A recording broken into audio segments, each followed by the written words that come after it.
Brought to you bye रजनीगंधा।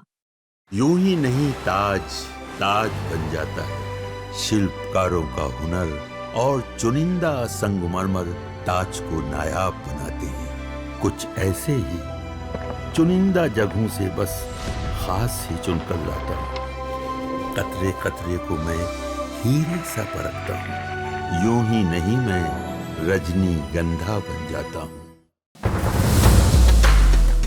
नमस्कार, बिहार तक देख रहे हैं आप और आपके साथ मैं हूं आशीष अभिनव। इस वक्त की एक बड़ी जानकारी दे रहे हैं। पप्पू यादव की Y+ की जो सुरक्षा थी वो हटा ली गई है। जी हां, बड़ी जानकारी है और पप्पू यादव ने इसको लेकर खुद ही सोशल मीडिया पोस्ट के जरिए जानकारी दी है कि उनकी सुरक्षा हटा ली गई है। साथ ही साथ पप्पू यादव जेडीयू के राष्ट्रीय कार्यकारी अध्यक्ष संजय झा पर इसको लेकर हमलावर हो गए।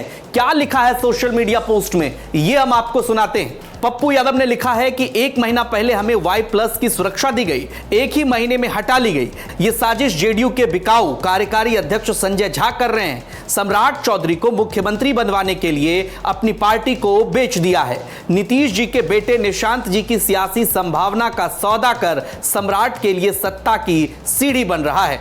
उसे पता है कि मैं भाजपाई को किसी कीमत पर बिहार का मुख्यमंत्री नहीं बनने दूंगा, तो मेरी जान का सौदा कर रहा है। मेरे रहते सीमांचल, कोसी और मिथिला में बीजेपी का बेड़ा गर्क हो जाएगा। इसलिए 2 बड़ा पॉलिटिशियन और 2 बड़ा ऑफिसर मिलकर मेरी मौत का षड्यंत्र रच रहा है। पप्पू यादव यहां साफ तौर पर जेडीयू के कार्यकारी अध्यक्ष संजय झा को इसके लिए जिम्मेदार ठहरा रहे हैं। साथ ही साथ संजय झा पर यह भी आरोप लगा रहे हैं कि संजय झा जेडीयू को खत्म करना चाह रहे, निशांत को भी राजनीति में नहीं आने देना चाह रहे। पप्पू यादव इसी में एक और बात कह रहे हैं कि संजय झा सम्राट चौधरी को चीफ मिनिस्टर बनाना चाहते हैं। देखिए, बड़ा आरोप है और अपनी सुरक्षा जो उनकी हटाई गई है, उस सुरक्षा हटाने को लेकर के जिस तरह से वो हमलावर हुए हैं, कहीं ना कहीं एक बड़ा मामला है। और साथ ही साथ 2 अधिकारी पर भी वो सवाल उठा रहे हैं। पप्पू यादव इस पूरे प्रकरण में आपको बता दें कि जिस तरीके से निशाना साध रहे हैं जेडीयू के कार्यकारी अध्यक्ष संजय झा पर, अब संजय झा से जब इस बारे में स्पष्टीकरण पूछा जाएगा या संजय झा का क्या जवाब आता है, यह देखना दिलचस्प होगा। लेकिन यह बड़ी जानकारी है कि पप्पू यादव की जो Y+ की सुरक्षा थी, जो 1 महीने पहले उनको दी गई थी, वो हटा ली गई है। आपको बता दें